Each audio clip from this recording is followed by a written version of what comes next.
I have a different way of thinking about addiction, and it really motivates everything that I do. And it generates a whole way of thinking about treatment, about how people get to be addicted, about what we should be doing with their children. So maybe I'll just review that a little with you. What do you think? That work for you? Guy back there? How about you? Work for you? And you too? Okay, then I'm set. All right.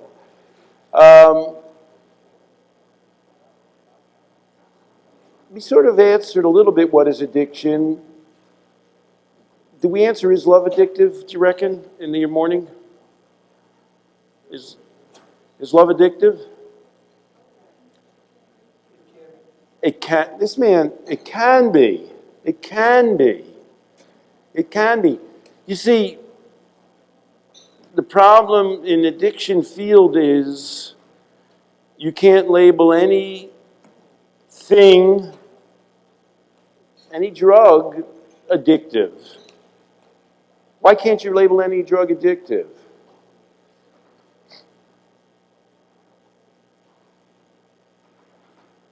Why can't you say, well, heroin's addictive? What's the problem? That's addiction, and go on. Because anything can be addictive. That's one answer, and the other answer is? Let this guy. We don't know how people are using it. It may not be destructive. It may become destructive depending on a certain phase. Well, that's the fundamental distinction. And the addiction field, I'm so old that when I wrote Love and Addiction in 1975, addiction meant one thing to everybody. If you said addiction, everybody said what they said. Well, not even some kind of substance. Everybody in America said, if you said addiction, everybody said heroin. That was it. People you would get a strange reaction if you said to somebody, well, smoking's addictive. People would say, what are you talking about? And what they were doing is they were mistaking, they would say, well, what were they thinking when they looked at you cross-eyed when you said smoking was addictive? What were they? That's one thing. And, you know, well, of course, after 1964, they knew it was destructive. And it was legal. You know, and some people think, well, you know, hey, how could a legal drug be addictive? So that's the whole fundamental, and that way of thinking really pervades our thinking to this day. Because in the United States of America, when they do research, they'll say, we're doing research on how cocaine affects the brain. What does that, lady with the curly hair, you said you ready? God, you look, what does taking pictures of how cocaine affects the brain not tell us about addiction? What can't you learn by that? What can you learn by it?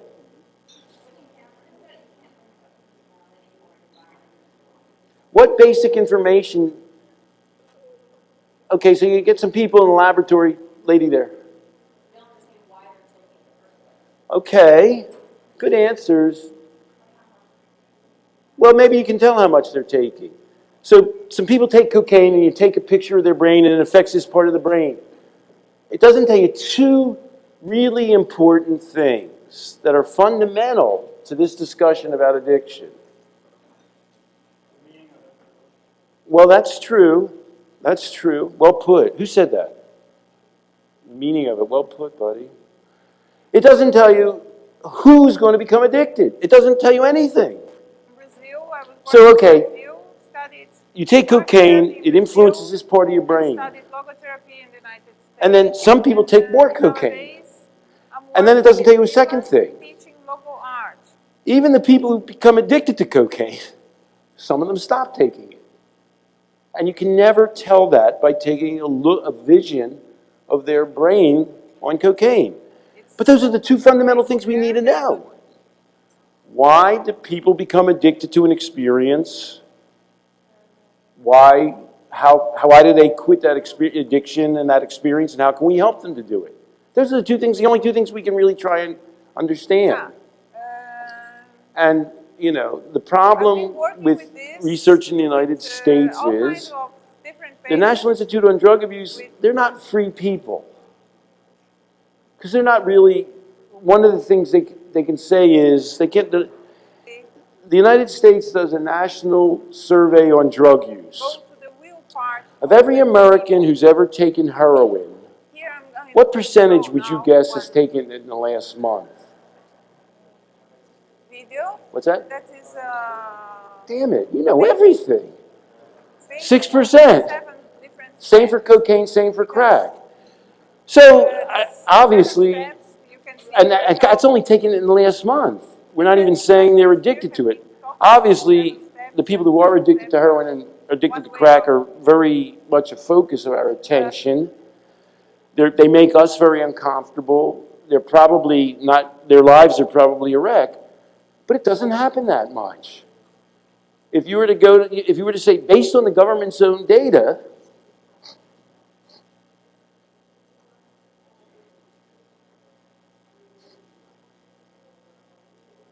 oh, there it is. The guy got 6% right on the bot. Did you see it? Of all Americans, this is the percent that have used it, and the percentage who have used it of those who've ever used it is 6% for heroin, 9% for crack, and 7% for cocaine. You know, the percentage for smoking is higher. So actually, and you said that already when I asked you. So when they do research and they say, what we really are going to find out is why cocaine is so especially addictive, then you say, well, what makes you say that? And the answer to that question is President Bush said that, and all the presidents before him. We don't want people taking cocaine, and we don't want them taking heroin, so we're going to do research that shows how bad those things are. But that's different from figuring out who takes these drugs and who becomes addicted. Those are two different questions. And of course, that's Uncle Ozzy. Ever tell you about my Uncle Ozzy? That's his 90th birthday party. He's 92 now. So that's at his son's house. Son's a doctor. You can just look at that place and tell he makes a few bucks, can't you? You just look at the background there. When I went to graduate school, I came back from my grandfather's funeral, and Ozzy was there. And I said, Ozzy, didn't you used to smoke? And he said, yeah. And then he had an even longer story than, what's your name, buddy? What's your name? Bob. Ozzy said, yeah, I used to smoke. I started smoking when I was 18. I smoked 4 packs of unfiltered cigarettes a day. He repaired TVs and radios on a bench, and he just had a cigarette lit all the time. That was just the deal. He said, my hands, you couldn't wash the coloring off of them, you know? And then one day, when I was 42, which was in 1962, before the Surgeon General's report, there's something I forgot to tell you about my Uncle Oscar. My Uncle Oscar was a labor guy. He was the shop steward. And really, he's a real commie. Don't tell anybody. But so he was like, it was like a constant battle between him and General Electric. Oscar took all the stock options they gave him, and he's now a millionaire. But leaving that aside, so he felt that he was in a constant battle with the company. You know, so he penalized some guy for taking too long a bathroom break, and he'd argue with them, and then he'd say, when they sent me out to do repairs, they'd send me to the worst neighborhood in Philadelphia. Okay, now we're back. He goes to a bar with 3 coworkers, and they just raised the price of cigarettes from 30 to 35 cents. And Oscar put 35 cents in, and a woman he was working with said, look at Oscar. He's a sucker for the tobacco companies. they raised the price to $1, he'd pay that too. And Oscar, quarter of a century, 4 packs a day, said, "You're right, I'm going to quit." And she said, "Can I have that pack of cigarettes?" And he said, "No way, I just spent 35 cents on them." And he smoked all of those cigarettes, and he never smoked again. And every 10 years I ask him about it. At his 90th birthday party, I said, "Oscar, you remember when you quit smoking?" And he said, "Did I used to smoke?" He's forgotten now. We're kind of feeling there's not much danger of relapse around now, you know what I mean? We're feeling he's over this. Why did Uncle Oscar quit smoking that day? Because he claims that he never thought once about quit. I mean, this should be written up in the medical journals, right? That's a tough habit the guy had. He claims he had never thought once about quitting smoking. And a woman says 18 words to him, and he quits a quarter of a century addiction for the rest of his life. Why? Why did he quit that day based on those 18 words? Right. If you could kind of muck around in my Uncle Oscar's head, the most important value in his head was don't give in to the capitalist system.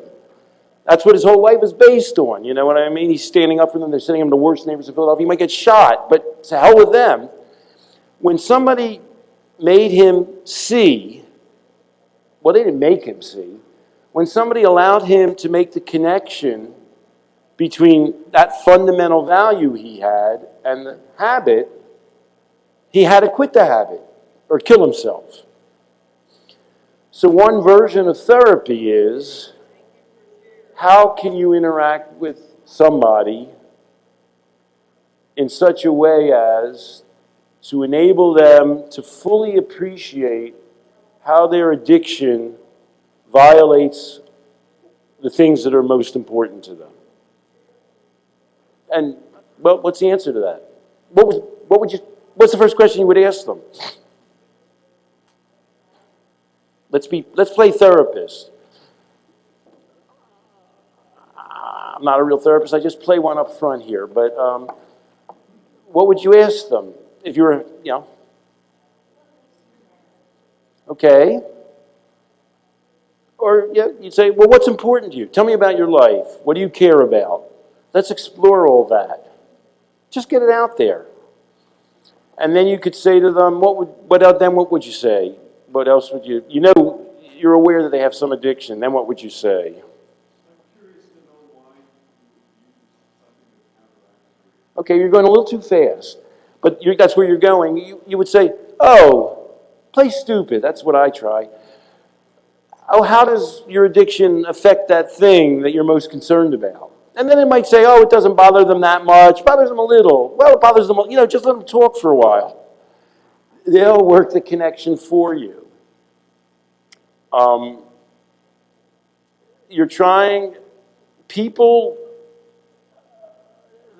it's not this simple in life, but there are two groups of people.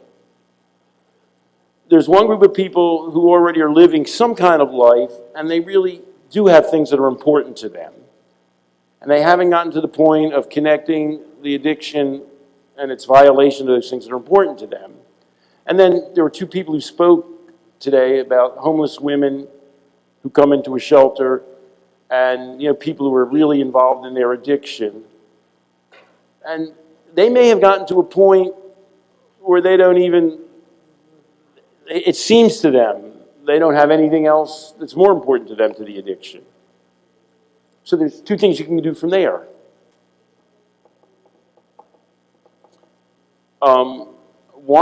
Three things. One of them is to give them something. Help them to get something that's more important if they have nothing. I have a friend here, is he in this room, who works for Phoenix. You bring people in and you help them to try and have some things that they can hook onto. That's one thing you can do.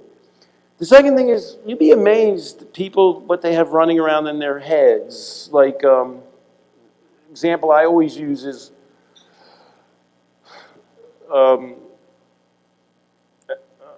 social worker told me about a time where she was working at a homeless shelter, and there were some families in there, but there were also some street people in there.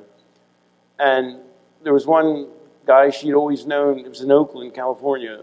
There was one guy she'd always known was an alcoholic. And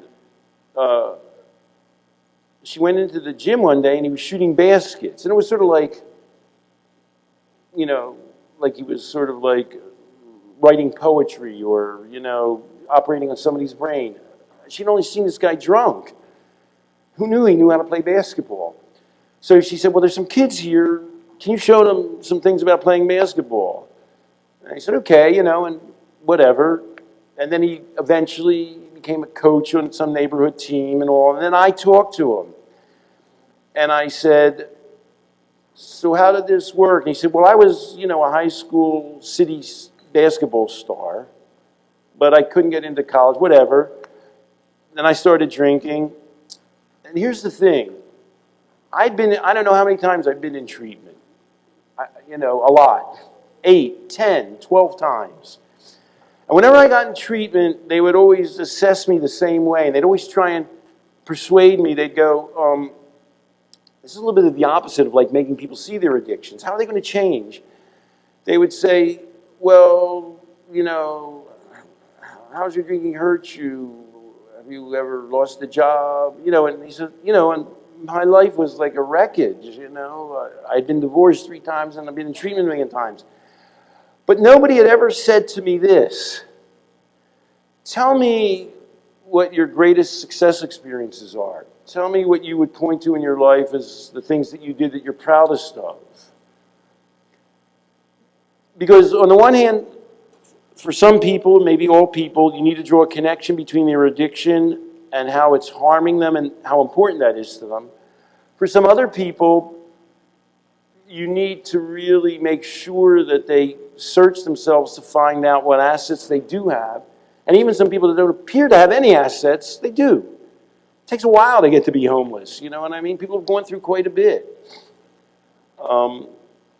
It happens, you know, it happens all the time. So you're kind of doing a joint thing, and the sensitivity in therapy is understanding how much you need to help people understand how something's harming them, and at the same time, how much you need to make sure that they're feeling good about themselves. Now here's something that never works, because it doesn't do either of those two things. A person comes in like a young person, like whatever, and therapy consists of the treatment person saying, do you see how much alcohol's ruining your life, or whatever, drugs are ruining your life? You see, you know, you're alienating, you're not doing good in school. Now what's the matter with that approach from both of these standpoints? It's not doing either of those two things I've described. Why isn't it doing the motivational thing? What? Maybe he doesn't care. And how is the way you're going about it working on that? Right. People, if you say, don't you see you're fucking your life up with this? People always say no. So, see, denial is not a characteristic of an addiction. It's a characteristic of how you approach people. And even if they're a kid, which you can just imagine these treatment centers, they don't have any respect for them. You have to look at them and say, well, you know, I see you're here, it's a bad situation. How did you get here? What are you doing? And how's that affecting your life? And it's a hard thing to do as a therapist, because it might not be hurting them. They might be in there for some accidental reason.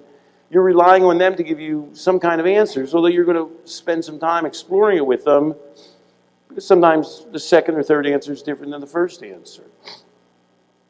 Or, my mother doesn't like it. And they don't internalize that, but then you say, well, is that a problem for you? And yeah.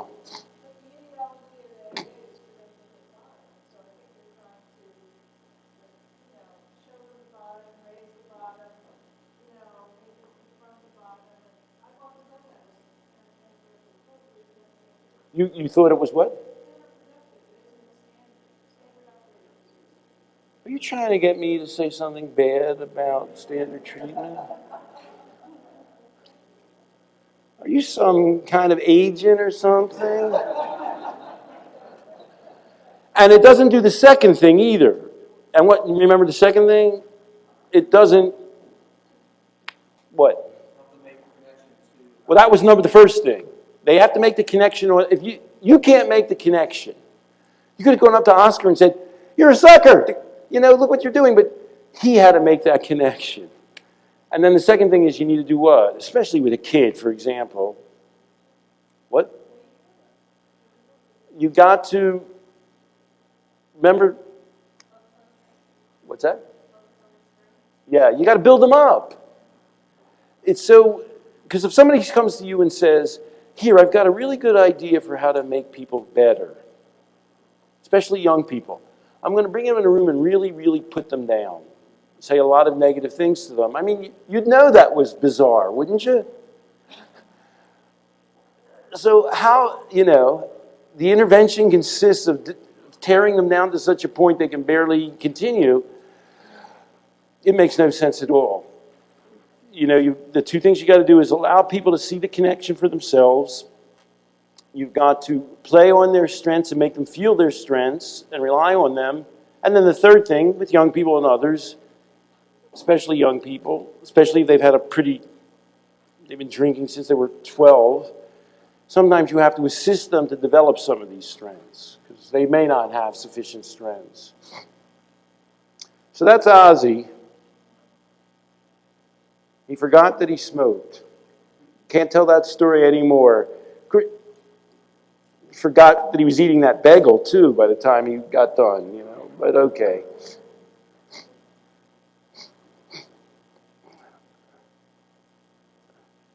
But we're going back to why isn't the problem with the addiction concept? Which drugs are addictive? And, heroin used to be addictive. And, cocaine didn't used to be addictive.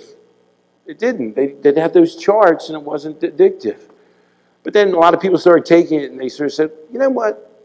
Let's put it over in the addictive column. You know what I mean? And now they put marijuana in the addictive column. You can move things back and forth all day if you want. But then nicotine's in that column. What about caffeine? It can be in that column too. What about antidepressants? Are antidepressants addictive? Are antidepressants addictive? Why not? Antidepressants aren't addictive? Okay. What do you think? Your job is not to label one thing or another addictive. Your job is to discover whether this thing that you're dealing with is addictive, and more important than that, your job is to assist that person to see whether it's addictive and make some reasonable decision around that. That's what your job is. So, they did, this study was published last year. You see a lot of studies like this. They give people, severely depressed people, antidepressants, and they give them a cognitive behavior therapy approach. Do you know what a cognitive behavior therapy approach is? You alter people's thinking in a way that changes how they react to things. It's present-oriented. So, for example, cognitive behavior therapy for depression is, what do you do when you get depressed? And they say, I lay in bed. And then you say, okay, can you make some phone calls? Can you get out of bed and walk around the block? When you're depressed, what are you thinking? You're thinking, I'll never get better. My life has totally failed. And cognitive behavior therapy says, well, can you start to think, well, I've felt this way before and I've always gotten out of it. Simple-minded, but that's an approach associated with Aaron Beck. So people get antidepressants and they get CBT, cognitive behavior therapy, and they show equal remission rates from depression. But a lot of people stop taking antidepressants, and they have a really high relapse rate. But the cognitive behavior therapy people don't have that relapse rate because, remember, something's addictive when it's external and artificial. When the therapy is internal, you can't lose it. The problem with something that's external is, well, what if you take it away? So your answer could be, well, I know the answer to that. Never stop taking antidepressants. And that's one way to go. But, so by that way of thinking,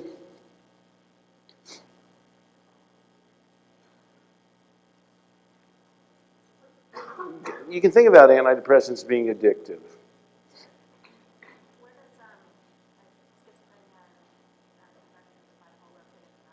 Where does bipolar fit in that? Know anybody who's bipolar? Uh-huh. And at what age did they discover they were bipolar? Uh-huh. How did they discover it? So somebody else told them they were bipolar. What kind of symptoms did they complain about?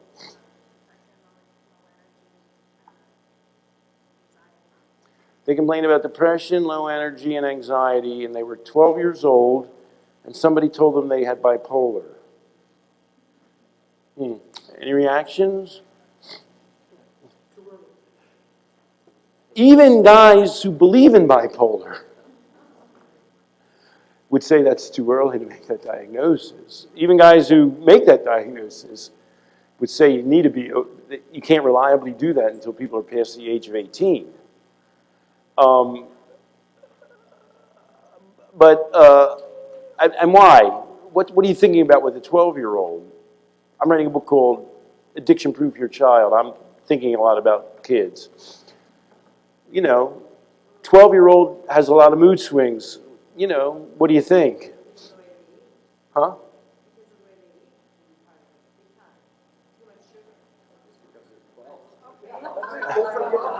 What's that? Like he was saying, they're 12.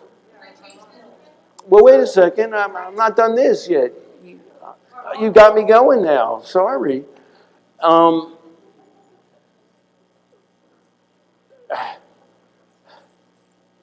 What's the earliest age somebody should go to AA? For people who believe in AA, some people have an answer to that question. You know what I mean? They'll say, you got to be at least, 20 or something. Why?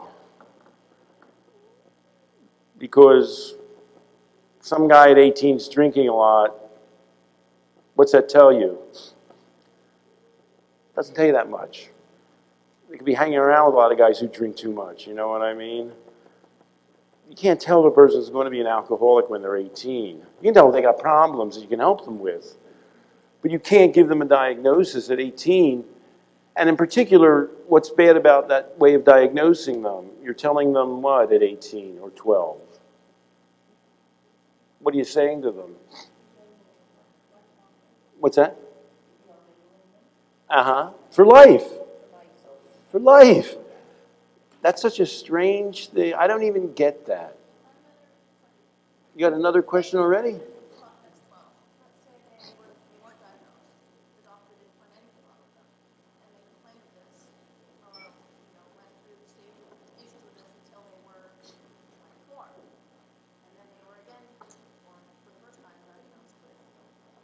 So what's your question?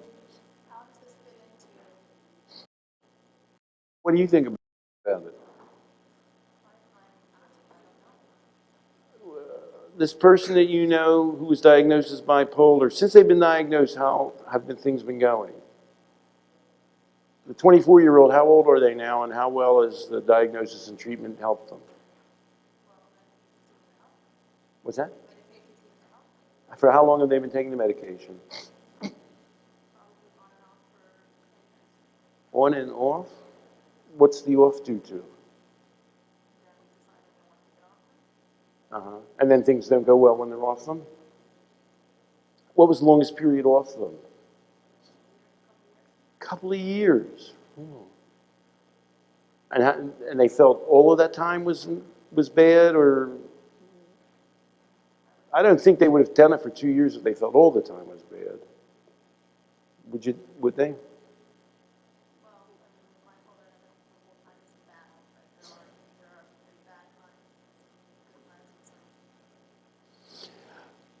Well, and how old is that person now? So they weren't doing it for 10 years from 24. I think you're kidding me somewhere. They were diagnosed a lot earlier than that. So we're back to being a teenager. Can't do it when they're a teenager because people can't regulate their moods that good when they're teenagers. And you might try and help them reflect on their moods. But if you know, I mean, one thing I would say what if a kid comes to you and he's been taking conservative. Let's say he's 18. And he's been taking it whatever, since he's 14 or 15. And he's doing really well at school now, and he used to be doing really lousy at school. So what do you do with him? How would you approach that? And it really is fundamental to how you would approach the bipolar thing. What's the first thing you want to explore with the person?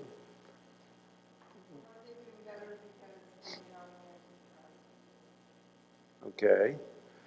That's a pretty complicated question. What else do you want to find? What's the first thing you want to find out?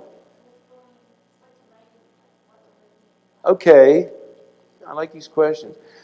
The first thing I'd want to know is how they feel about themselves about being on the drug. Because, you know, how did they get to be in your office is sort of the question. Because if they really say, you know, I really like taking whatever, they're taking lithium for bipolar or ADD drug, if people really like that, well, you could do motivational interviewing, but you probably get in trouble because you're trying to get people off their meds. So, you know, God bless them, let them go. So the first question I would say to the person is, how do you feel about taking, you know, Adderall? Are you okay about that? And then I'd say to them, why do you feel you need to take Adderall? And the question I'm looking at is, do you think you have a disease? Do you feel you have a problem? Do you feel it goes up and down? I would say, well, do you feel that the drug makes you different than other people? Do you feel you are different than other people? And so I approach everything as addictions. So when people come to me taking pharmaceuticals, which they often do, like methadone, for example, happens all the time, I'm exploring with them, you know, how they feel about it, what their, you know, what their own views of it are, what the downsides of it are for them, for their self-image. And, you know, with kids, I have a really hard time. Kids started taking Adderall when he was 14. You're really going to tell him your opinion is what? That he's going to take it till he's 70? Is that really what's going to happen? I have a hard time with that. But I'm an addiction guy. You know, obviously, well, I'm consulting with the kid's mother, and this is her story. I'm doing a lot more kids things now. Paul was really messed up, and he was depressed, he didn't have any friends, and he's a good athlete, but when I went to a soccer game, he was the goalie, and when he let a goal in, I could just see him, you know, deflate, you know, how depressed he was. So I took him to a psychiatrist, and he gave me antidepressants, and I knew they were good for him because the next soccer game, somebody scored a goal, and I just saw him get off and say, oh, man, the defensive guys let that guy go through. You know what I mean? He just had a much better outlook on it. So then I got him into, these people have money. I looked around for a private school. I felt if he went to a public school, he'd end up with a drug-taking crowd. He was just in that high-risk category. So I sent him to school. It wasn't for people with depression, kids with depression, or with ADD. But it wasn't. It wasn't the smartest kids there. And he went there, and he's taking the medication for 4 years, and he becomes captain of the tennis team, and he starts getting A's. You know, he's like one of the smartest guys there, and he becomes a leader. So now, do you remember when I talked to you about how people view addiction? Oh, they've just got addiction. And I say, well, people have addiction in connection with other things. That's my way of thinking. So, you know, the question I'm wondering about is, does he still need the medication? And her answer can be, well, he's depressed. That's just a thing he has. You know, some people have bad eyesight. Just give them glasses. What's the problem? And I can't say, because it's not my right to say, well, that's not how I think about it.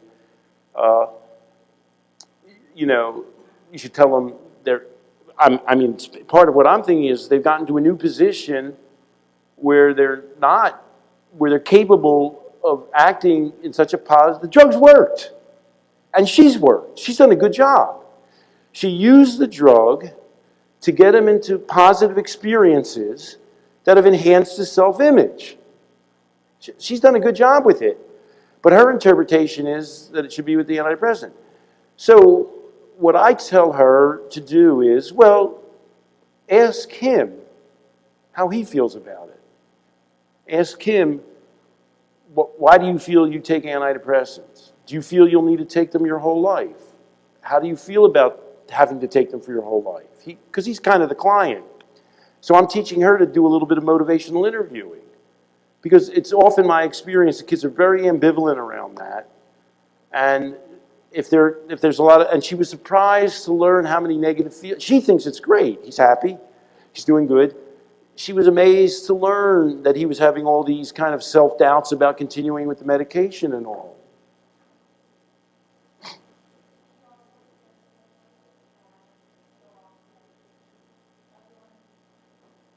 Say louder now.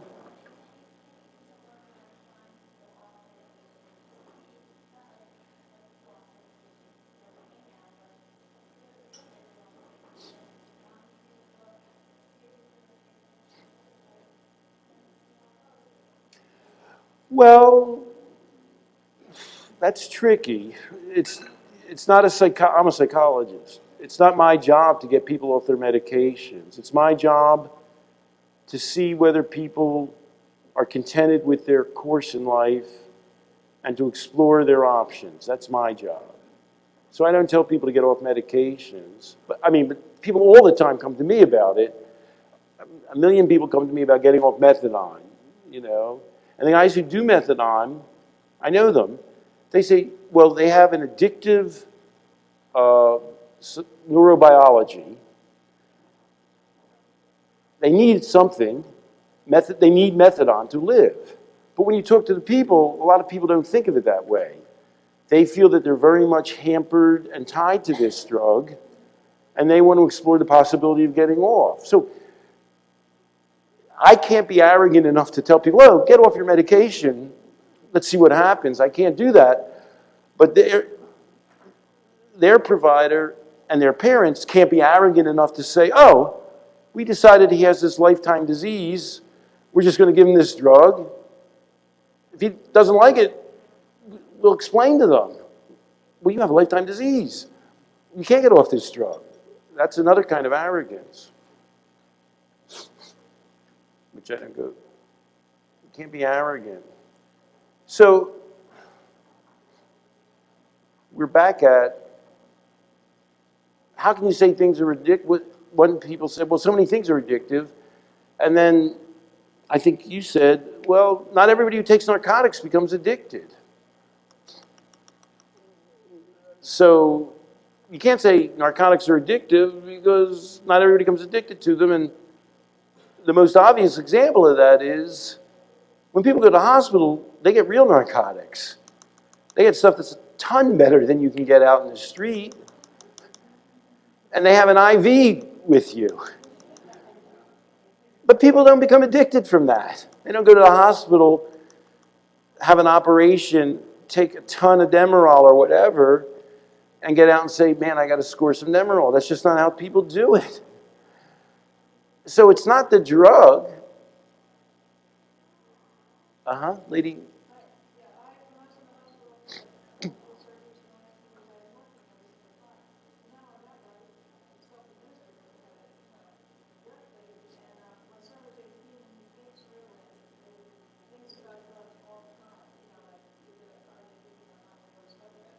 Wait. You're telling me so many things. Hold on a second. The 18-year-old with the Ritalin, what's he thinking? Is he thinking about the Ritalin as being addictive?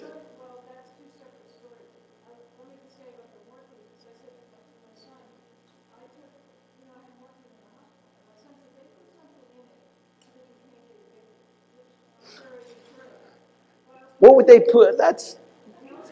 They told him that at drug education in school because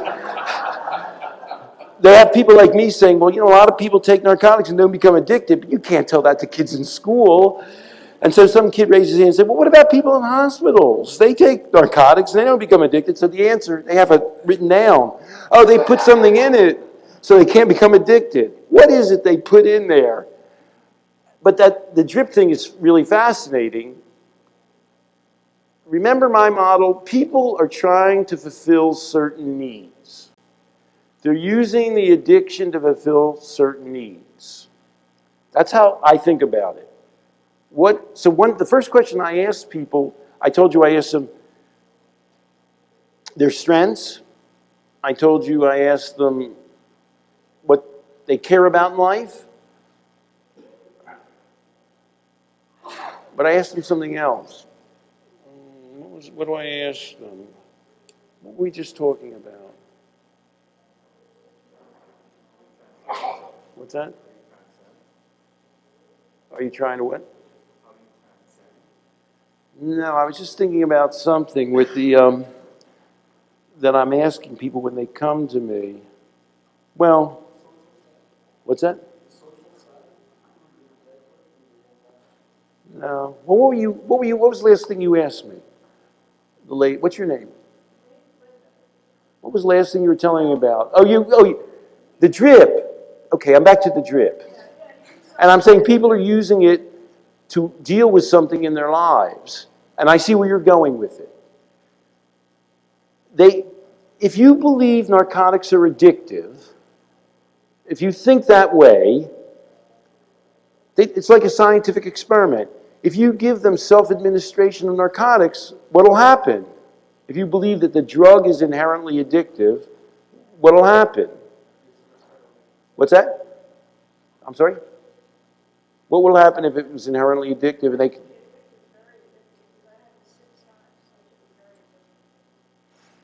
If those drugs are addicted and you keep pressed and you have the opportunity to provide your own supply, you'll take more and more. But that's not what happens. People with self-administration of narcotics take less. But first of all, in the United States, they had to do like 1 million experiments before they could even try that. It took them 20 years to try that because they're thinking about addiction wrong. Because what's really happening is people hurt and they want to use the narcotic to stop hurting. But they really only take the narcotic when they're hurting, which is only specific times, so they take less. So were you generalizing from your thing to your son's thing?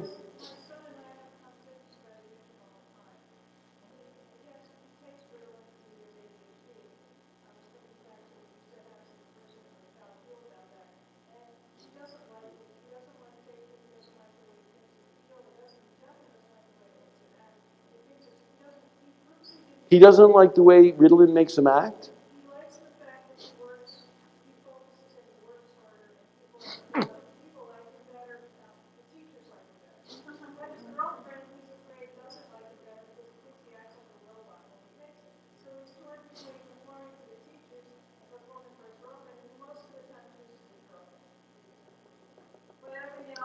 That was predictable, that one. That one I would have been able to guess.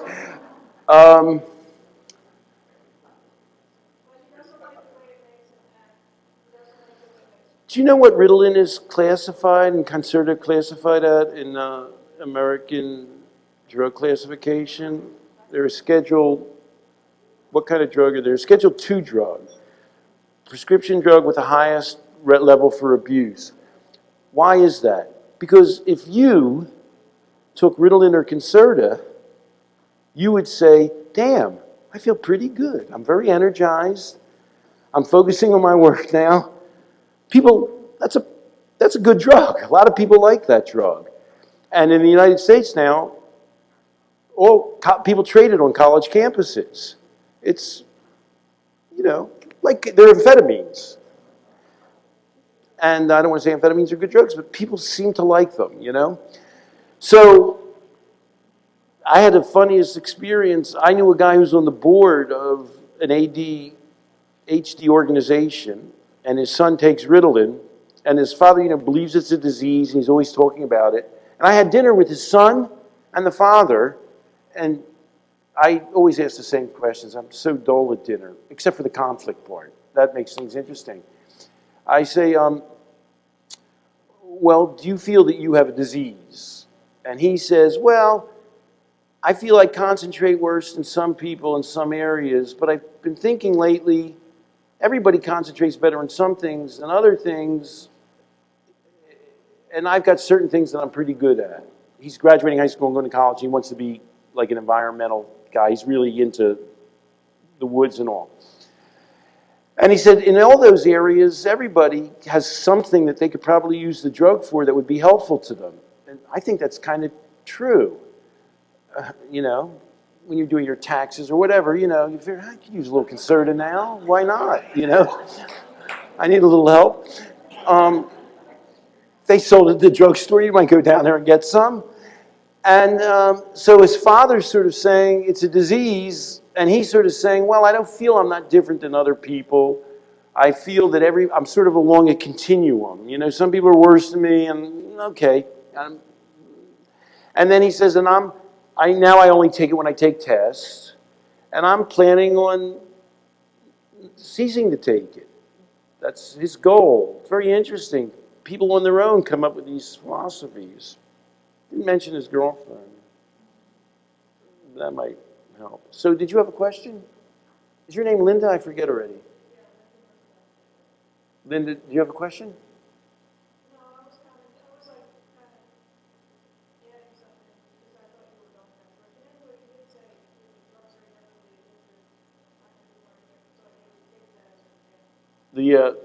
What's that called? They call it a morphine what? Drip. So the thing that really showed us about drugs not being addictive, or depends when they're addictive, was Vietnam. But what time is it right now, by the way?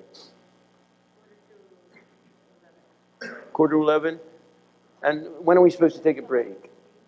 What's that? But there's a break in here somewhere, supposedly. Around 11. Okay, in Vietnam, what happened? They tested the guys when they were coming back from Vietnam. And if a guy was positive for a narcotic, they did an assessment of whether he had been addicted, and they said, previously, when you stopped taking a narcotic for whatever reason, did you undergo withdrawal? And those guys were the guys in the study. When they answered yes, they tracked them for 3 years. So of all those guys who were addicted, only those guys who said that they went through withdrawal and were positive, currently, 60% of them used a narcotic when they got home. Of all that 100% who were addicted, but only 12% of that 100%, one guy in 8, became re-addicted in the US. And at the end of 3 years, only 6% were addicted. Of all the guys who were addicted, 60% used the narcotic, only 12% of them ever got addicted, and only 6% kind of stayed addicted by the end of 3 years. Why is that? Why would there be a 94% remission rate? Now, if you believe in the disease of addiction, and that some people are made to be addicted, there is no answer. But there's a different way of thinking about it, yeah? It was inconsistent with the new lifestyle, whatever it was coming up to be. And it was consistent with Vietnam for several reasons. Why you might take a narcotic in Vietnam a lot. What we're thinking about is the situation a person is in, who the person is, and what do I mean by experience? I'm thinking about, can you see how I'm thinking? I believe people, what do people get addicted to? What are they getting addicted to? If they're not getting addicted to heroin, what are they getting addicted to? And I call that the experience. And the reason I call it the experience is because, well, I'll show you why that. So you have what it is that heroin does. And what does heroin do? What is heroin? What class of drug is it? What? It's an opiate, and it's classified by its effects. It's a what? What's that?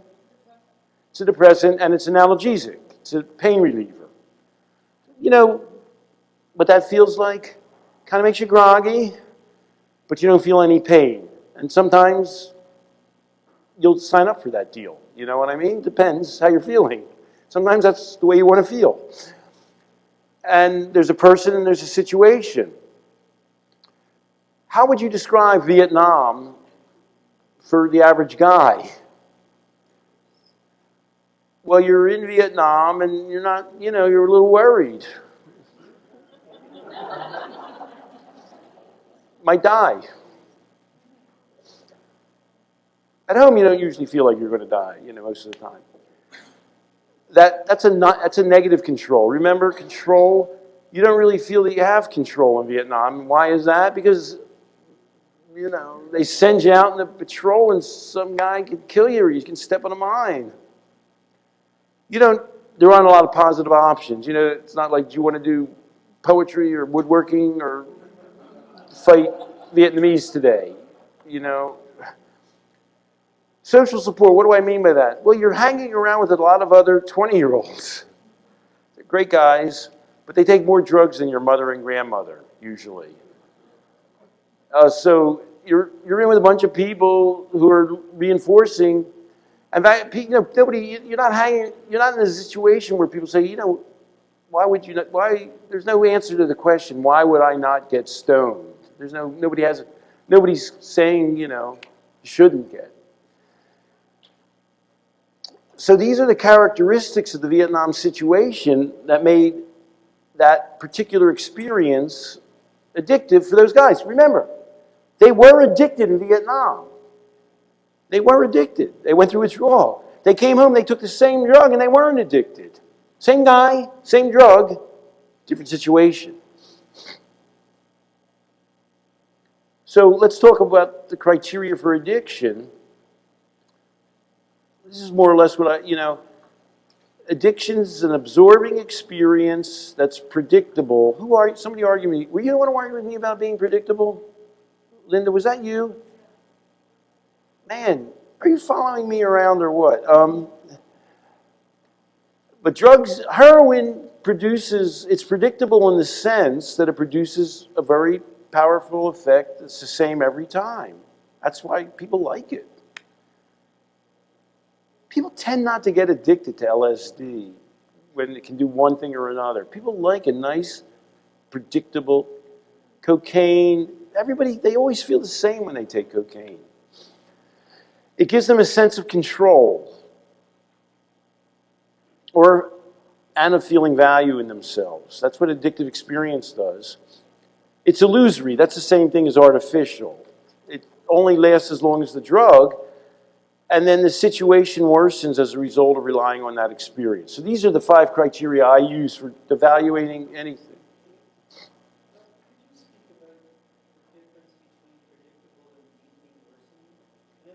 Predictable and what? And deepening or worsening. In other words, everybody cracked out, or often clients who are cracked out or too much cocaine say, Well, that's sort of what Linda's question is. I don't even like it anymore, but I still do it. Here's how addiction in my experience works. You know, a person's feeling they're stressed or bored or whatever. They want to be with the crowd.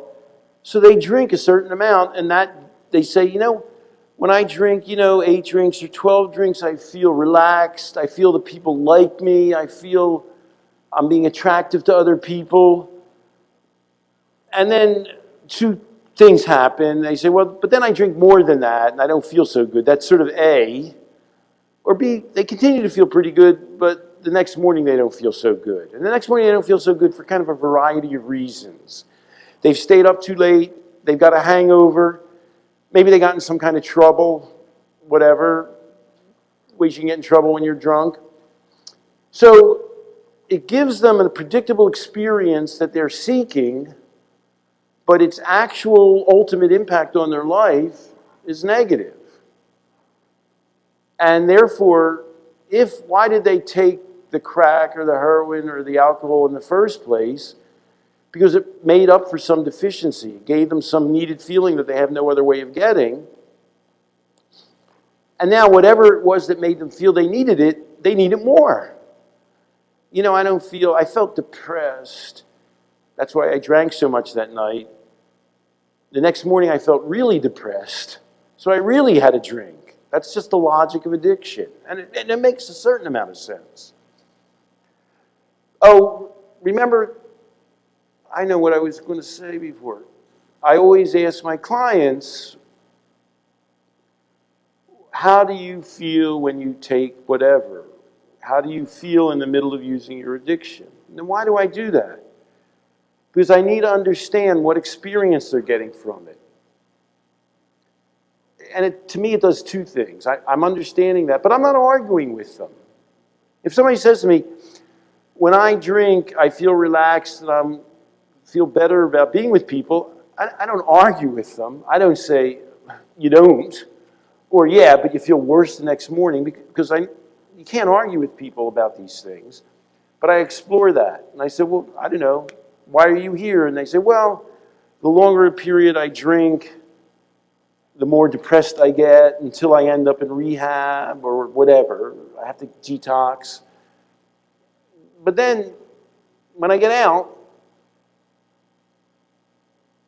I'm bored. The guys come by and they say, you want to go drinking? And I remember how good it feels to be with them and I want to have friends. So I go drinking with them again. So here's my job. Remember, if you remember the lectures, here's my job as a therapist. Can I help that person create any space where they can find some alternative ways to have these kinds of satisfactions without returning to drinking? Which is sort of, whoever asked me the question, what if they're still using? So, okay, maybe they're not using. And the therapy is the same whether they're using or they're not using. They might be drinking in the middle of that cycle, or they might have just gotten out of the hospital.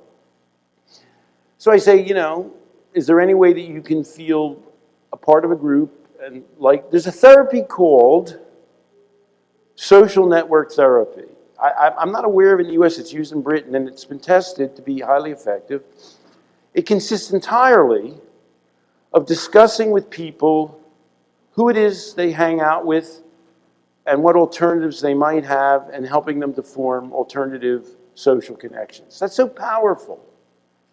It's so stupid. I mean, if a kid's sitting at home and his only friends are the kids who go out and smoke pot, when he comes home from the hospital, at some point, they're going to come by and he's going to go with them again. That's just what's going to happen. Unless, go with them, he's figured out some other way to enjoy himself with a different group of people.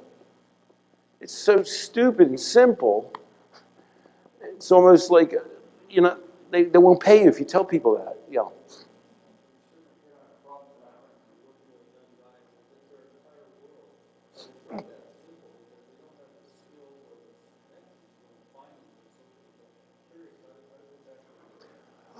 Well, so you're looking at them and you're thinking, man, these guys are going to relapse because what else can they do?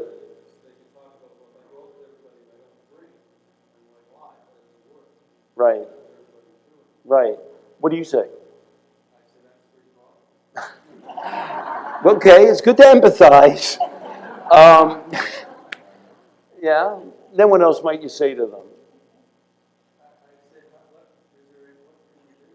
Okay, I like that. Let's get in bed together here. What can we do? Like what?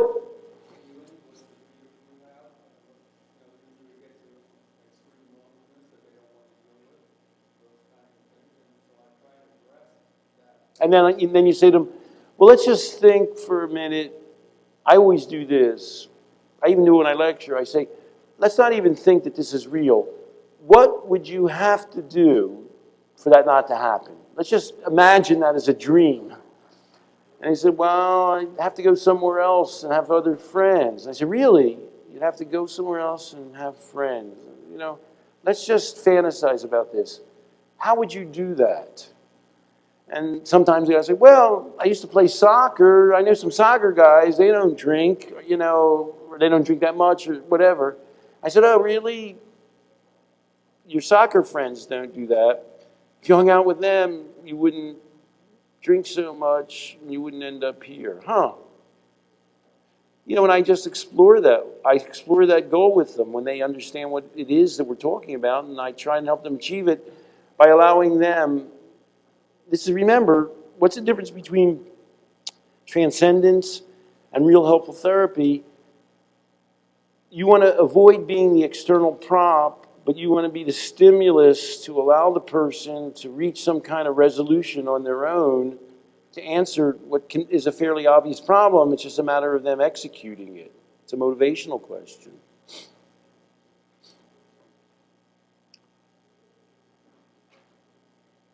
And sometimes people aren't going to do that right away, you know. I mean, one problem with the therapy environment is you sort of have to cure people. But, you know, those people, remember all those people who quit smoking? How long did it take you between when you started thinking you might want to quit and when you quit? You. Yeah. Yeah. So, see, people have lives. And then they go through it and they sort of think about it and they can't right do it then. But 10 years, that happens all the time with smoking. And, you know, sometimes it's quite, you know, you're sitting there and you're dealing with a person for 3 weeks or 2 months or 6 months. Not that much has happened in 6 months. You know, but that doesn't mean that they're not going to stop hanging around with those people. And one problem with therapy compared to real life is the time frame is very artificial. And the way I deal with that is I get them on a path. You know, what kinds of things do people do who are not getting drunk every weekend? Well, they have a family, they have a job. So everything I do is geared towards having them develop those things so down the road they're going to enter that group, the remission group. Just a question. So that's so really common sense, like the social network therapy, the first thing that you say it. Why do you think in the therapy industry, if I can call it that there is the time frame that's artificially shortened to try and get people healthy in a relatively short period of time? Is it just to build an industry up? Well, I mean, if you really want to that's the medical model.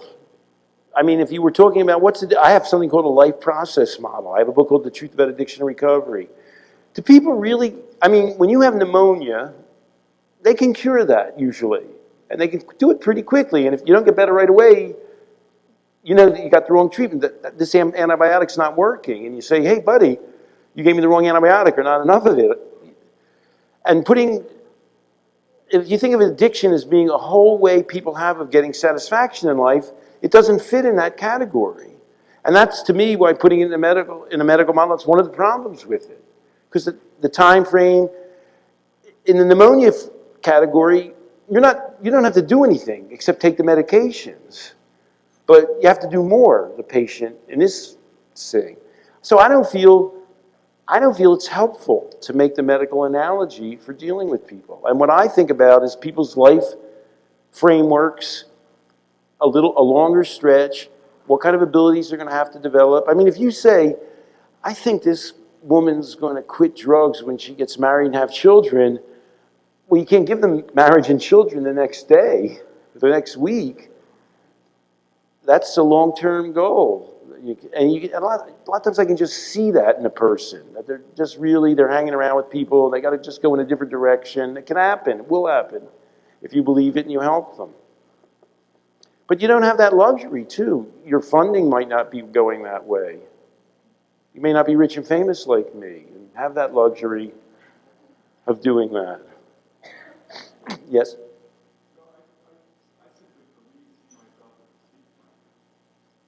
A seed planter.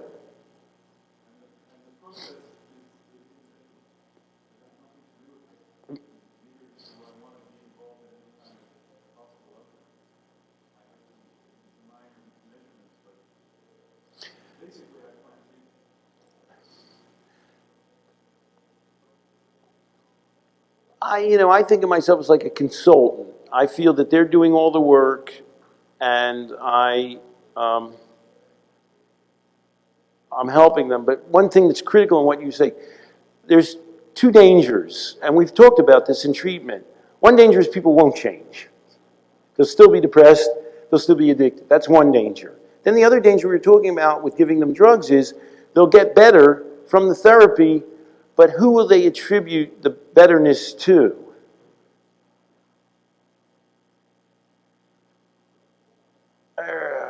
What a guy.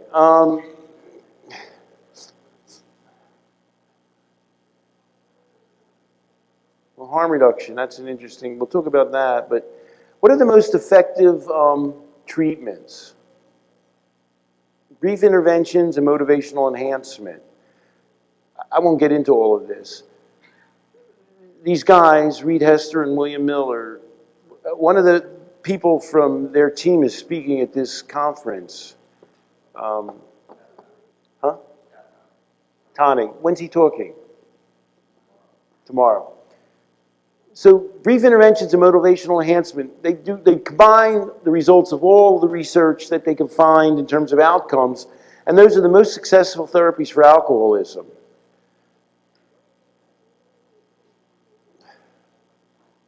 This is the worst.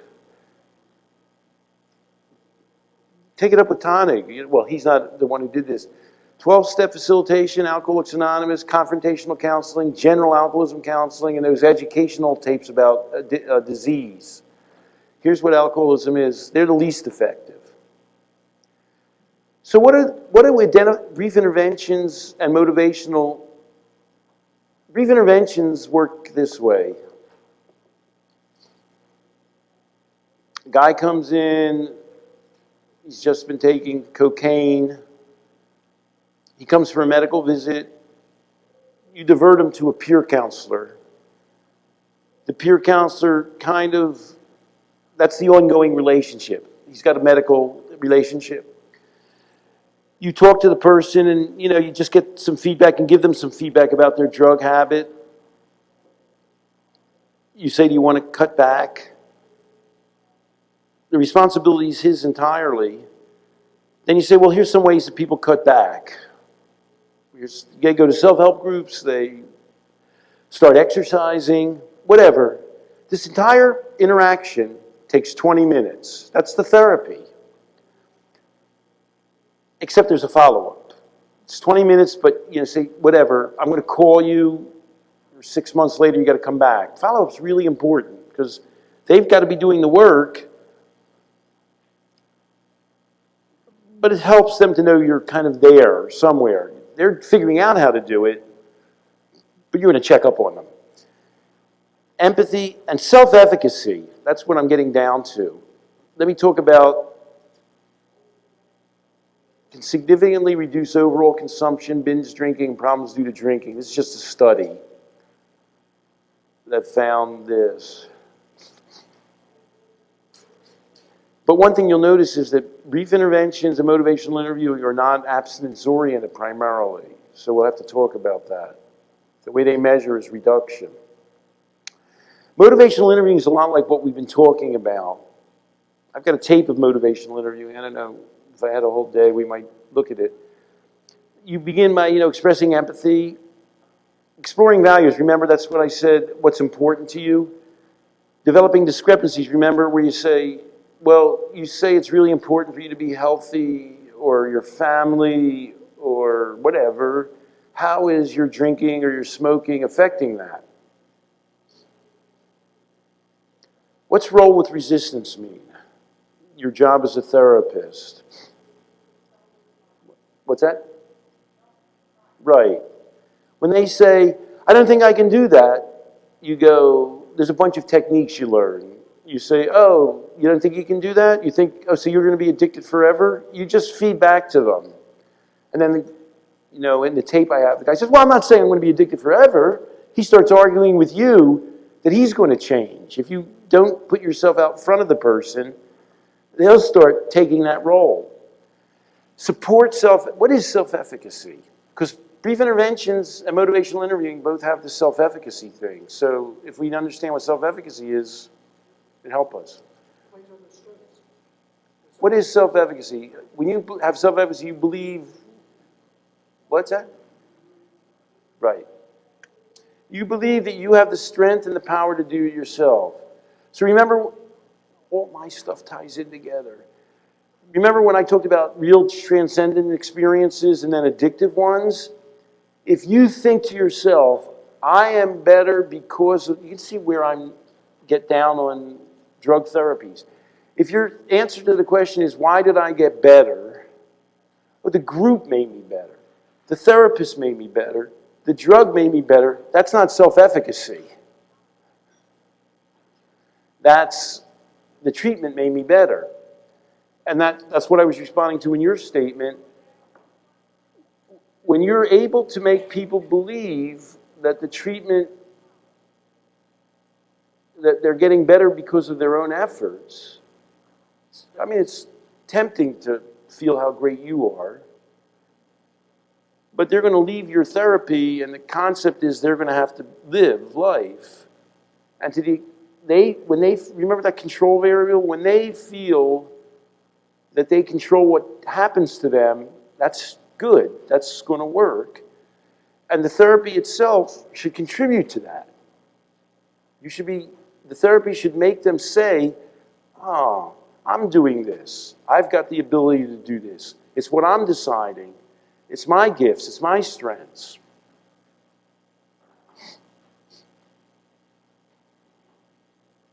Uh-huh. And then I test them. I say, well, look, what do you want to do? Well, I want to go out with the same people and hang out with them. I say, great. I'll tell you what. Let's check on how well that's working. And maybe it will work and maybe it won't. And then they come back and I say, well, how'd it go? And he says, well, I got drunk every weekend for the last 5 weekends. And I'm saying, huh. So that thing where you told me you could hang out with them and not drink as much, how's that going?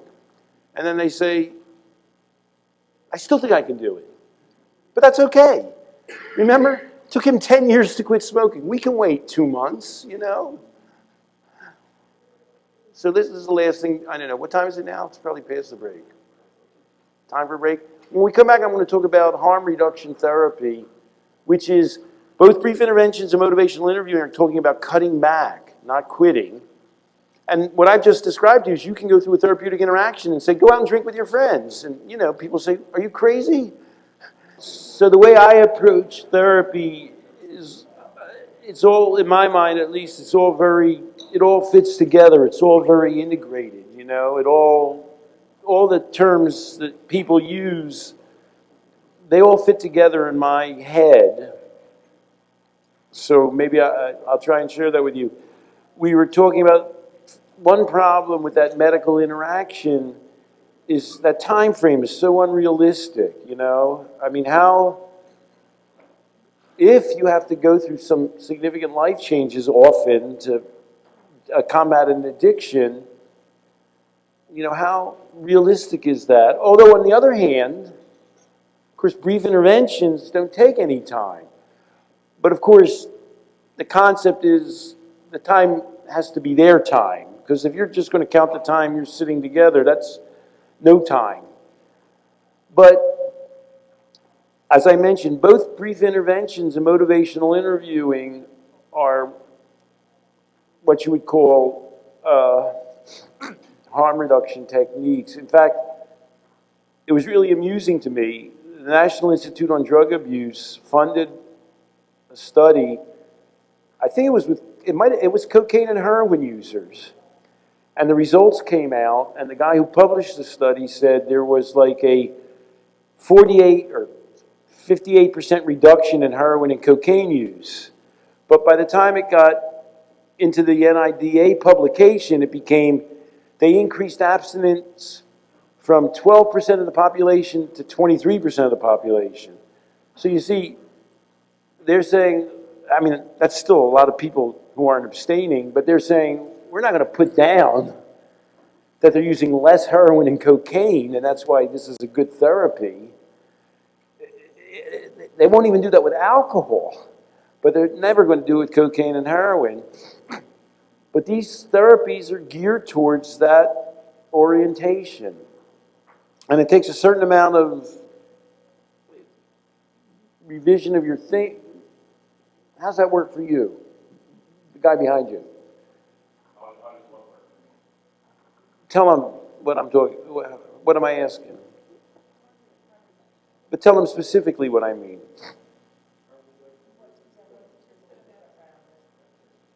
Well, how does it work for you when your goal with your client or your progress with your client is what versus what? So it's a non-issue. I mean, if we stand in relationship with people who are finding important changes in life, it's not my opinion to decide what they should or shouldn't be doing. My job is to try to find a way to walk alongside them. Well, that's harm reduction then. In other words, that's why motivational interviewing, the reason it's harm reduction is because the client sets the goal.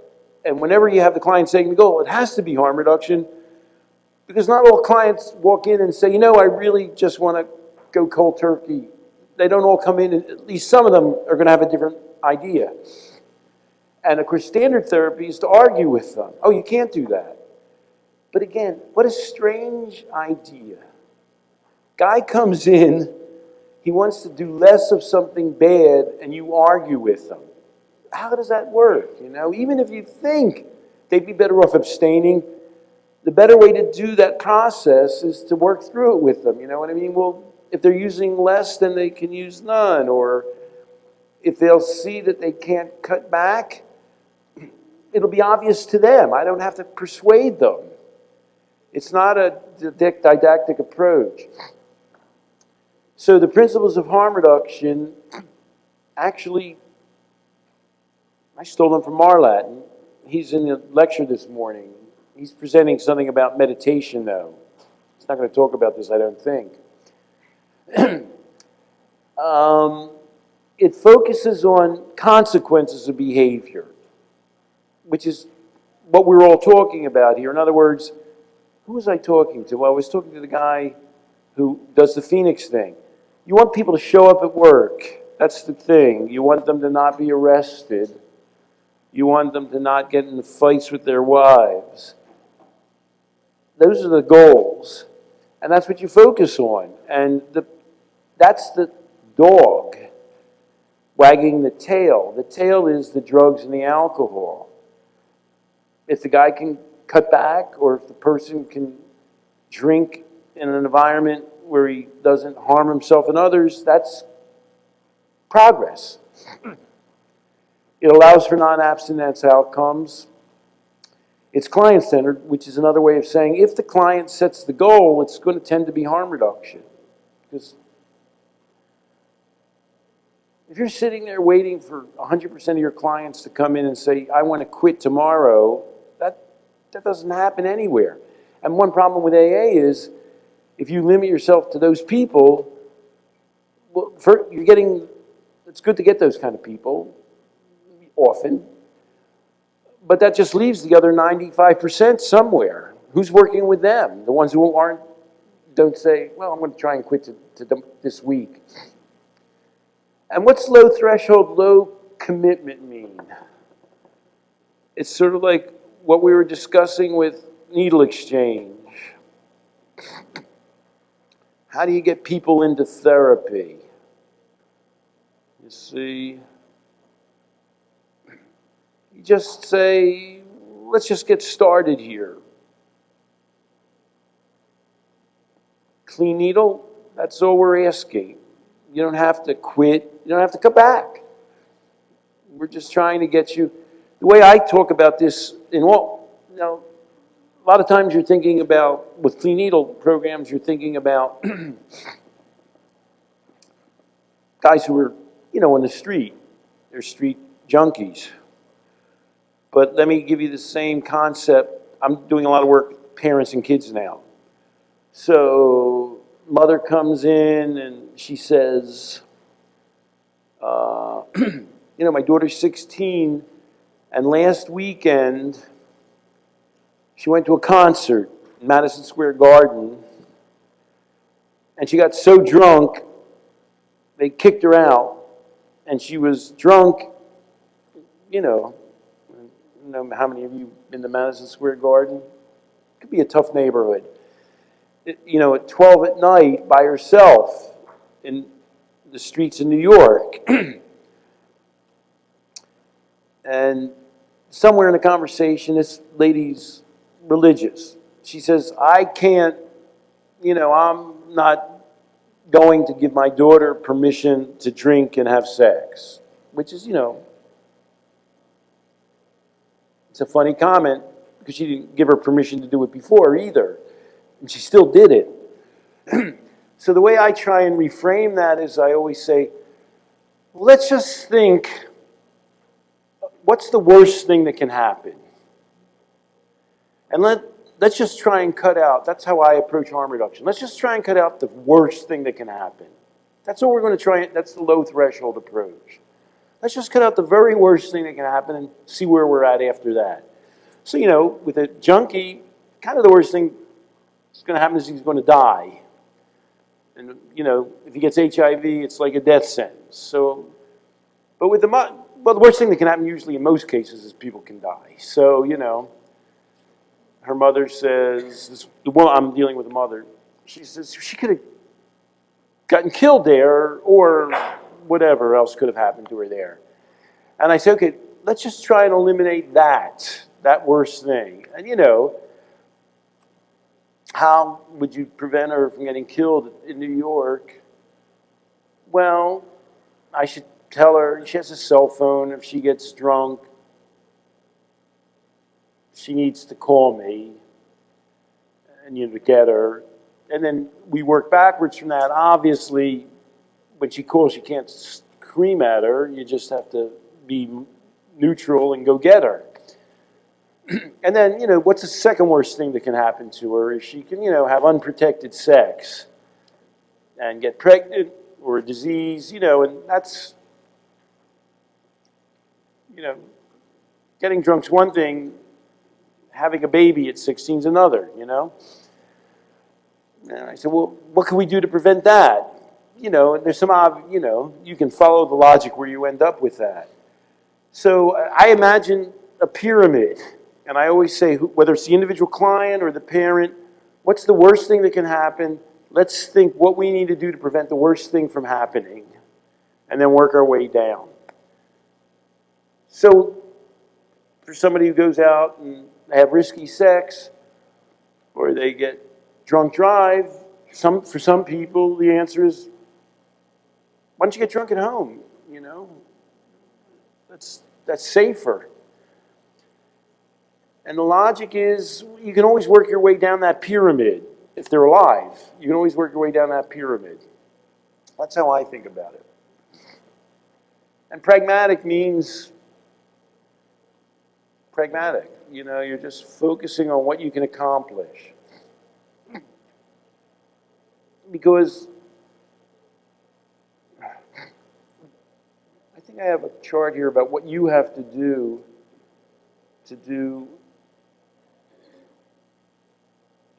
man, look at all these things I've got. And as I go through this, you probably all recognize all of this. There's certain things that fascinating, isn't it? But there's certain things that you need to do as a therapist if you're going to practice harm reduction. And especially from where I come from, it's different than the standard treatment model. I mean, there's certain things the client has to do, there's certain things you have to do in the interaction, but in order to practice harm reduction, you can't think that everything depends on you. You can't be sitting there saying, well,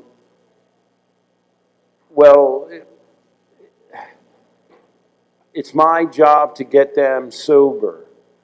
And the way I think about that is, even some young people have been getting drunk for 10 years. How arrogant is it for you to think that you're going to change that in one conversation or 2 months or 3 years?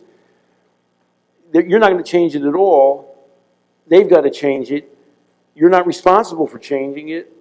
And you can't be guilty for not changing it.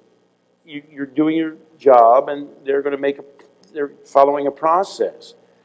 And obviously, one problem with that is the legal context. You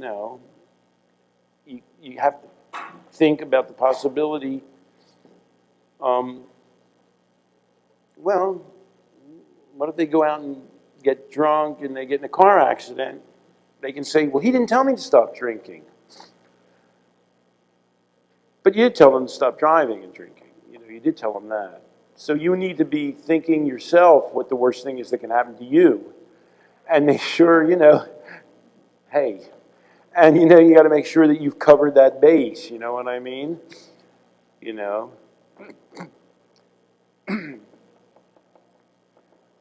In my book, I deal with the case of Brent Shapiro. Brent Shapiro's father was the lawyer for O.J. Simpson. What's his first name? Is it Robert Shapiro, I think? So he makes a good living, you got to figure. And I'll jump to the end. His son died. His son was at a party drinking. He took some ecstasy.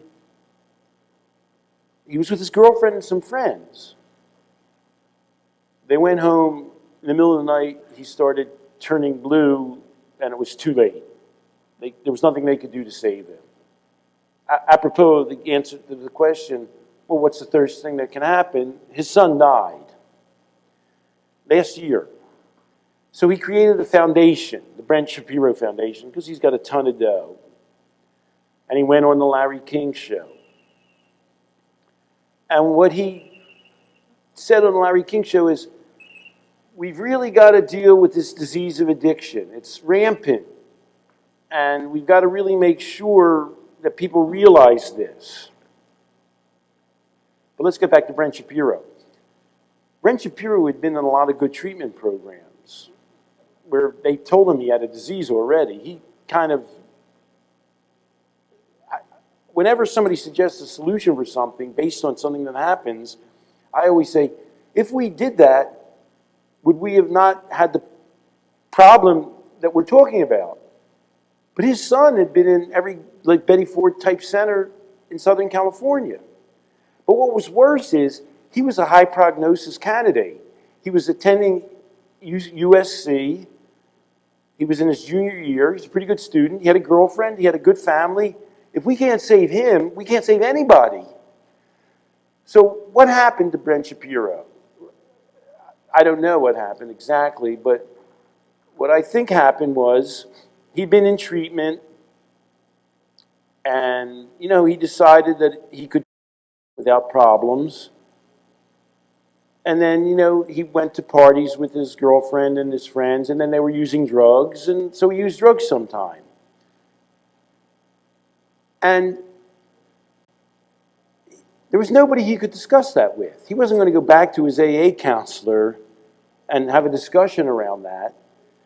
And probably when he fainted, his girlfriend probably thought, I can't call up his father and tell him that, you know what I mean? He's supposed to be abstaining. I think the treatment killed him. So what would my interaction have been with Brent Shapiro? And so I have a long thing developed in my book where I do something like this. I go, you know, I know you've been in treatment quite a bit. Where do you stand with that? And I think at some point, I think if you interact with somebody in a non-judgmental way, he'll say, well, I don't think I have a drinking problem. I've never really drunk too much. You know, I've always been around drugs. And I say, okay. And then I'd say, all right, what do you think the worst danger is for you? I think the correct answer, well, two answers to that. I think the correct answer to that is mixing drugs and alcohol. People don't usually die. People don't die from taking heroin, for example. It's taking heroin and a barbiturate or heroin and tranquilizer or heroin and drinking. That's one answer. There's a second answer. He had a heart murmur. And people who have heart murmurs shouldn't take stimulants, drugs. That's a bad, I'm not a doctor, but that's often a bad combination. So a harm reduction interaction with Brent Shapiro would say, well, what's the worst thing that can happen to you? And some of the answers to that were mixing alcohol and drugs, which is something that young people don't learn that. People were more worried about a heroin overdose, which hardly ever happens. The danger is mixing drugs, and they're never even told that. And then the second worry that he had is, you know, he has a specific medical condition. And in this imagined interaction with him, I'd say, well, you know, what's the worst that can happen with your heart condition? He said, well, my heart can stop. That's a danger I have. And then I would say, well, are there any drugs that are worse for that than others? And then I think the correct answer for that is at some point he should talk to his cardiologist about that, who knows the answer to that question. And then I'd say, well, he'd say, I'm not going to go to my cardiologist and say, what drugs can I take? I say, no, but let's think about how you might phrase it. You know, you might go to him and say, you know, I understand you would never recommend that I take any illicit drugs. I know that. Are there any drugs that you would say are very, very dangerous for me to take? You know, and I think the right answer for that is cocaine and amphetamines. And, you know, it's an important thing to know. He might be alive if he knew that, you know? And then in this imagined conversation, I'd say, well, you know, am I telling you that it's okay for you to drink and have drugs? This is getting back to the liability question. Because if you have that impression, that's not what I'm telling you. It's not my job to tell you that. But I understand you're already drinking and you go to these parties. You understand that, you know, I'm not telling you anything that you're not hearing from AA or your father. I'm just telling you that we need to make sure that you're protected and that you don't do anything that permanently makes sure that you can't get any better. And in this imagined conversation, I say, well, what's your girlfriend think? Guy had a girlfriend. Guy was, you know, when people die from a drug overdose, they usually die alone or because they're with a bunch of addicts who get scared and they leave. He was with a girlfriend and friends. He shouldn't have died, you know what I mean? So in this imagined conversation, I go, well, what's your girlfriend think? You know, and she agrees that I don't really have to drink, and she likes to party. And she said, really, she doesn't know what's good for me or right. And then I think the conversation that needed to take place is, if you should encounter some kind of medical problem, you understand, don't you, that you need to go right to a hospital. And I think what was probably going on in his mind, in the girlfriend's mind, is, you know, I'm going to be in a hospital. My father's going to get an insurance bill. He's going to ask me what happened. My AA counselor's going to hear about it. You know, I'm back at the Betty Ford Center, you know. And so that's a problem with standard treatment, is people all the time don't do what they're supposed to do, and then they're totally out there without any help at all. And so in this conversation, I say, well, you know, I think you should bring your girlfriend in here, and we should really have an emergency plan. I mean, obviously, you don't want to get your father angry. Obviously, you don't want to get your AA counselor angry. Obviously, you don't want to go back to the Betty Ford Center, but you really need some kind of plan. You know, you got a heart murmur. You need some kind of idea in mind about how to cope with the possible things that could happen to you. And you know, the correct answer is call somebody you trust, call your father if you need to.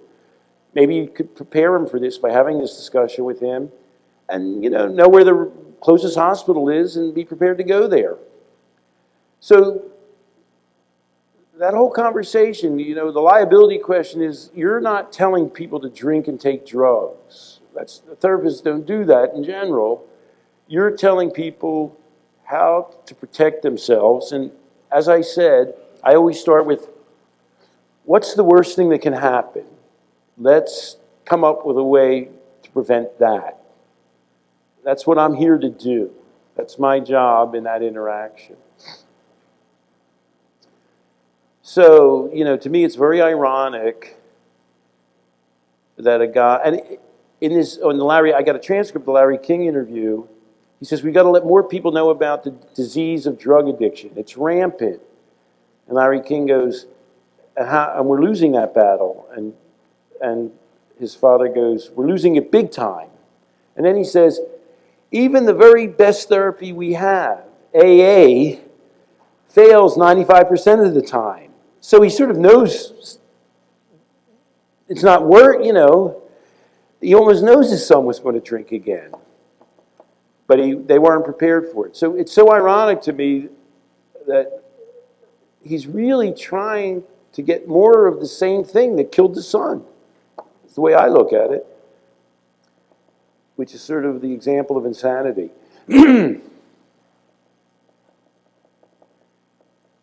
So maybe we'll hear a lot about harm reduction therapy. People drink differently in different countries.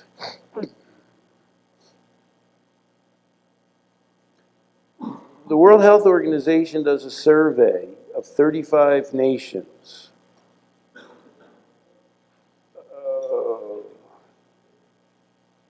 Guess what nation has the highest level of overweight? Huh? Right, good guess. How'd you know? Canada was number 5. But so they measure all of kids' health behavior. Marijuana, brushing their teeth, fights, overweight. This is drinking. And they're 15 to 16-year-olds. What percentage of the kids got drunk 10 times or more in the last year?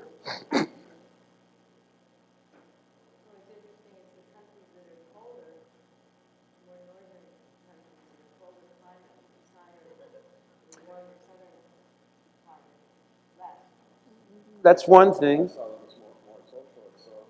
More socialist? You think socialism's causing it? Okay, cold weather.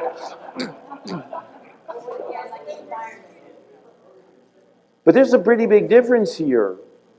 Like the difference between Italy and Denmark, gosh, that's a big difference. And Ireland and, you know, France.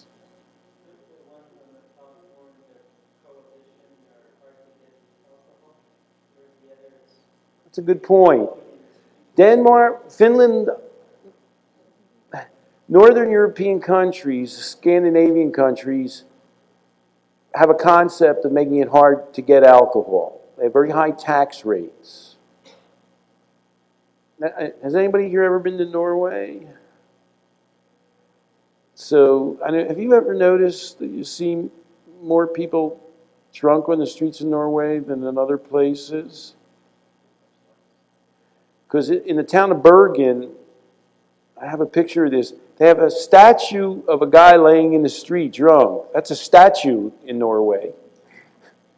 And then on Sunday morning, but Norwegians are like the nicest people, you know what I mean? They're not very nice and polite. And on a park on Sunday morning, you go by a park and you see people lying in the park on the street. And they're like regular people. Like they're not bums. They have like clothes on. And you're going, what happened? It's sort of like one of those space movies where like they came and they froze people. How does that happen in those countries? How do they get those people on the street with that it's hard to get alcohol thing. How do they end up in the street on Sunday morning and making statues of drunk people on the street? How does that work?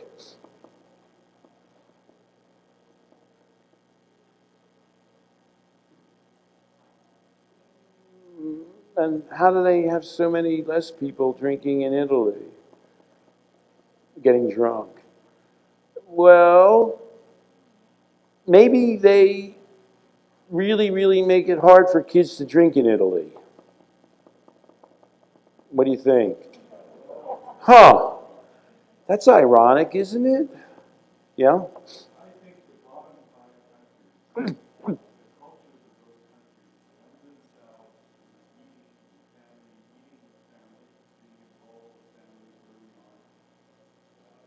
Okay, we got the eating with the family. Okay.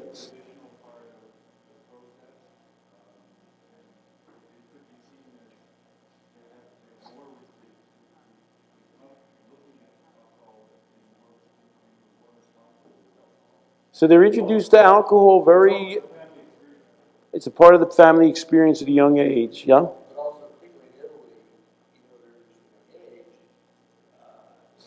drinking is tolerated, but over-drinking is not. Damn it. You peaked, didn't you? It's not a permissive thing. It's not drink as much as you want. In Italy, they drink more. This really blows people's minds.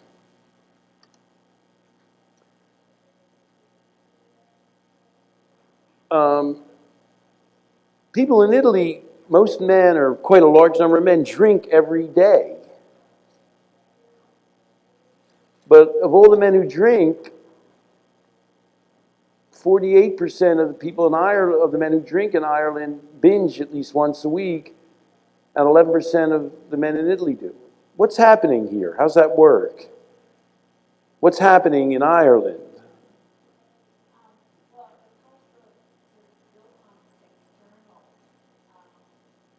How are they drinking? What's this numbers tell you about how they drink there?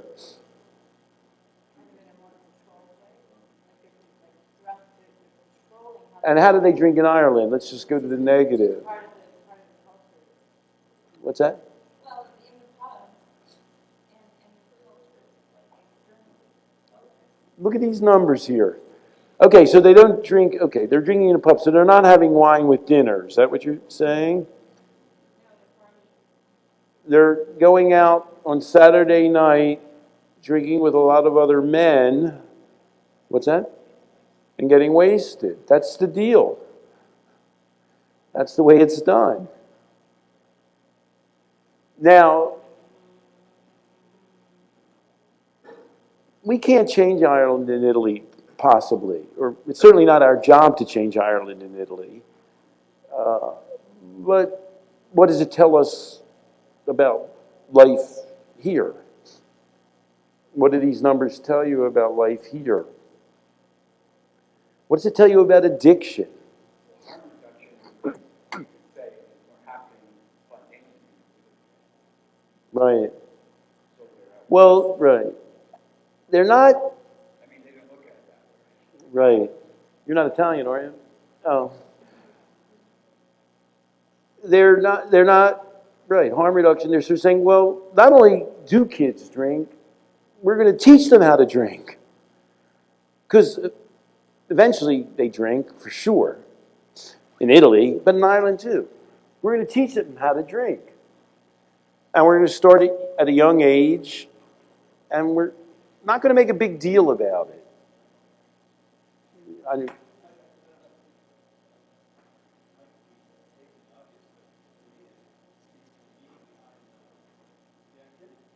The meaning behind it. That's good, because we're having a meaning conference. What's the meaning thing? Very well. And what's the meaning that's attached to the activity that's important in Ireland? What's the meaning in Ireland and what's the meaning in Italy?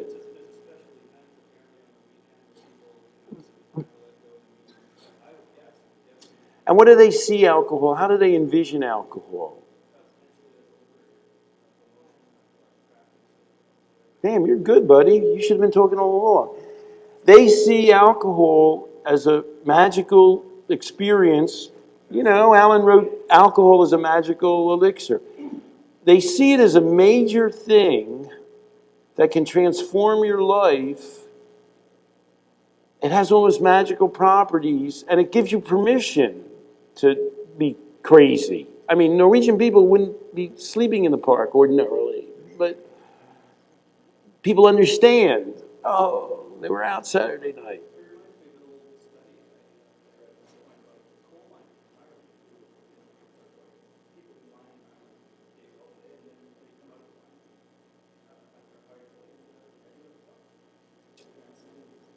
Right. You see, and the movie Angela's Ashes, that was in there too.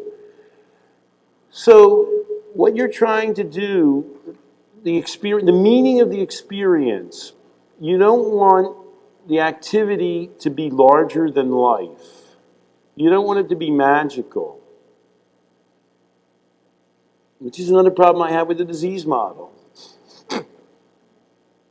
If you tell people, I mean, if you have a 45-year-old guy who's been getting drunk for 30 years, okay, that's the disease. Well, go on. You can say, buddy, you've got a disease.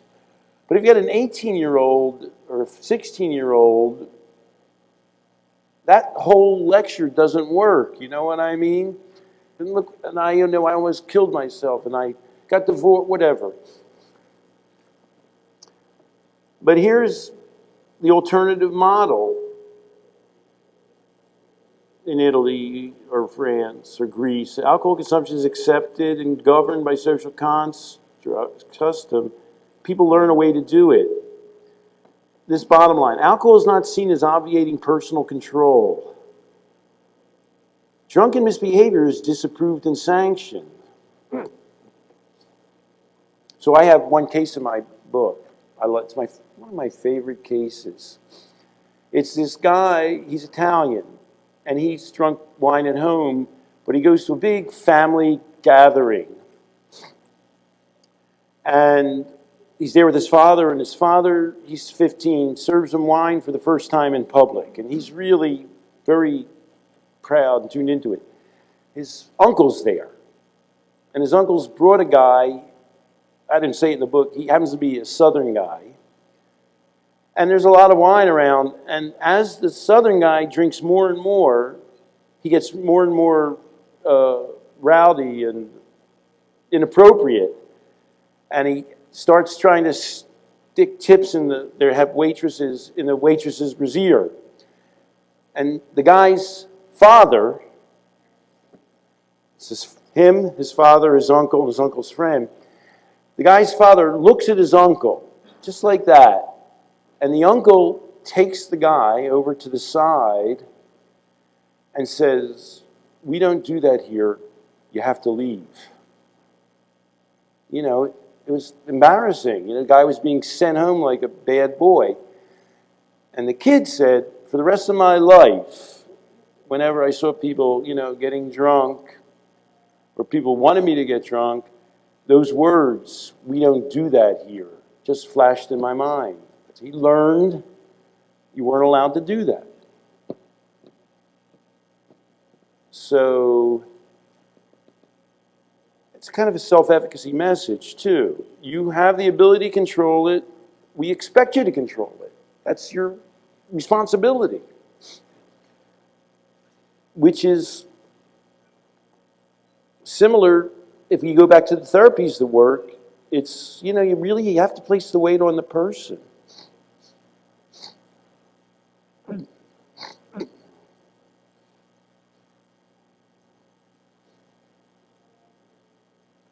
So this is that high school senior survey.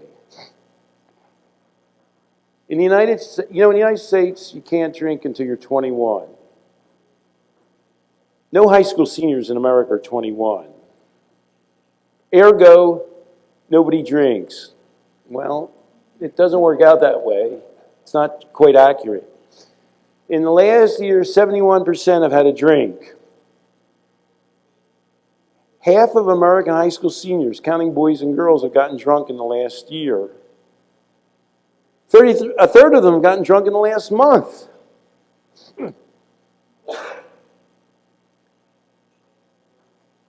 But here's the kicker. They asked them about their attitudes. More high school seniors, if you say to them, do you approve of adults drinking every day, 1 or 2 drinks? 3/4 of them disapprove of that. What about having 5 drinks on a weekend night? Less kids disapprove of that than drinking regularly. But the drinking every day is the one that lowers your risk of heart attacks and is the good way. So after they go through alcohol education in the United States, they've learned the bad way to drink. That's what they've come out with. And that's how they drink. So it's so strange when the way you think about it and the way you teach people produces, and the government sponsors this research, they know about it, they're creating the worst things to do. Do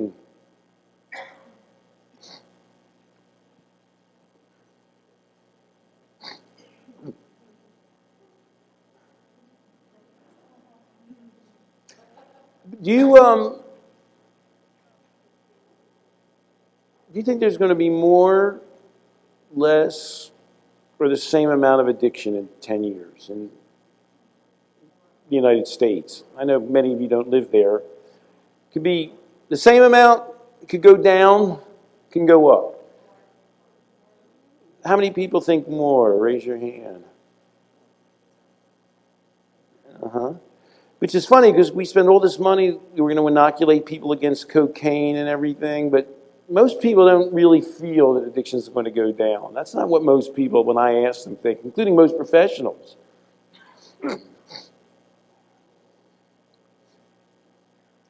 This is on 60 Minutes. Echo boomers are the children of baby boomers. Kids don't go outside and play. That's an old concept. I don't know if any of you grew up in the old days. Kids just don't go outside and play anymore, at least in the United States. That doesn't happen. They get driven to a soccer game. So, why is that? And what are the consequences of that?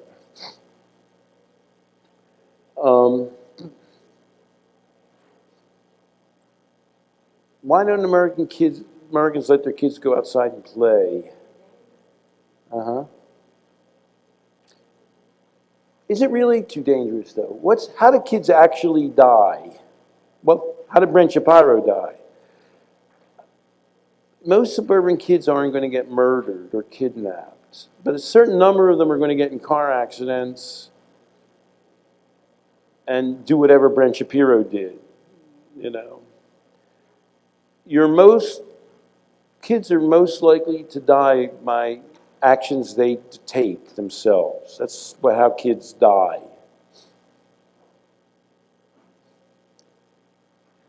But they're not good at managing themselves because they haven't done very much of it. That woman who came to me and her daughter's on the internet and she's graduating high school. And she used to spend all the weekends with her mother until she got to be 17. And then she rebelled. And what her mother says is, my daughter doesn't really know the way the world works. She doesn't really know how to protect herself. She doesn't really understand that you can't date somebody that you meet on the internet. And so she says to me, so I looked up, she had a lot of money. They're the best clients, as you know. And she found out that this woman that her daughter wanted to date had a prison record. And so, she said, well, I'll show my daughter that she has a prison record, and that'll discourage her from dating her. But that doesn't work, really. If you're stupid enough to date somebody you've never met on the internet, You know, so what if they have a prison record? You know, it's just it's more of the same. And so, you know, I said, you're running a little late because your daughter's 17. And she herself says, my daughter, she got into Rutgers belatedly. She's going to be on her own. And, you know, I'm going to have to let go, but she obviously doesn't know how to take care of herself. And I said, well, that's the problem, but we can't reverse that. That's happened, but we're going to start from right now. In the short time you have left over this summer before your daughter goes to college, in what ways can you interact with her so as to make her more responsible for her own life? So, you know, we talked about well, her daughter's on the computer all the time. And, you know, her solution was take the computer away. But the problem is she has friends with computers, and when she goes to college, she has to have a computer. So you see how it's sort of like the alcohol thing, you know what I mean? Let's tell kids they can't drink at all, then send them away to college. You know, so in this individual case, I said, you know, in what ways can you try and limit her? She wants me to cure her internet addiction, but, you know, what we talked about was, you know, how many hours can you let your daughter use the computer if she cleans her room? You know, linking it to some kind of, if she maintains her job, you know. She keeps showing up at work and stays at her job, and then you'll say, you know, I'll let you have the computer, whatever. You know, they have to negotiate that. Because she hasn't learned the connection between her own behavior and the consequences yet.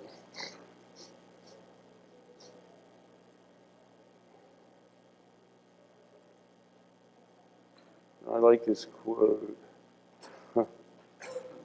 They have their sense their kids are fragile, protecting them so much so that they don't even, this girl is fragile. But how did that happen? And this was the answer to the question, why do people become addicted if they want real satisfaction? Because they want a quick fix. But this echoed, according to 60 Minutes, this generation is characterized by their inability to delay gratification. That's how they differ from previous generations. So we're done now, but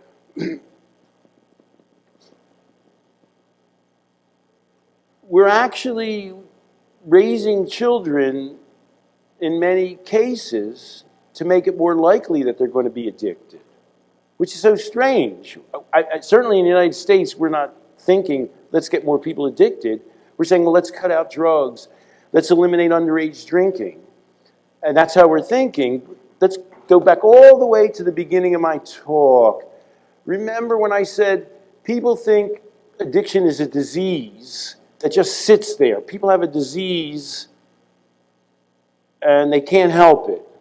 And then remember therapy. I said, treatment is like just digging up the addiction, and the person doesn't have a responsibility for it. And here what we're sort of seeing is we imagine addiction comes from, well, there's a lot of drugs around. But of course that other girl didn't take drugs. There's a lot of ways you can go wrong in life. And getting your dates off the internet from prison is one way that's bad way to go. You can't eliminate all the possible bad things that can happen to young people. You have to create people who are able to manage their own lives, or one way or another, they're going to go wrong. Yeah? Well, I just wanted to, you know, it is a side question. It has bothered me for years to watch this phenomenon go on. And people are just like lions. How can you treat children the way we treat them today compared to like 20 years ago and not expect stuff? Well, the thing about the dangerous thing, if you say to the average person, would you let your kid take a bus to the next town? And their kid's 16, they'll say no. And then if you say to them, did you ever, when you were younger, take a bus anywhere? And they'll tell you, well, you know, when I was 12, I went with my 9-year-old sister to visit my aunt, you know, in Boston. They'll tell you a story where you would get arrested today for doing the same thing, you know? And then I say, oh, I don't know. And usually their answer is, well, it's more dangerous today. And I say, I don't know. Are they really kidnapping that many people off Greyhound buses? I don't know. You can check. I don't know the answer to that question. But, you know, I mean, one thing I tell people to do is go to your local police station in your town. I live in a rich Jersey suburb. And ask the police officer, how many kids have been kidnapped in this town, not counting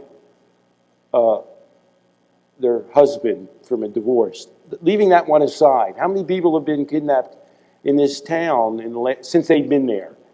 And the answer is always 0. Kids don't get kidnapped that much compared to people killing themselves. Okay, I've had you long enough. What a pleasure it's been to be here in Canada with you all. Thanks so much for staying so long.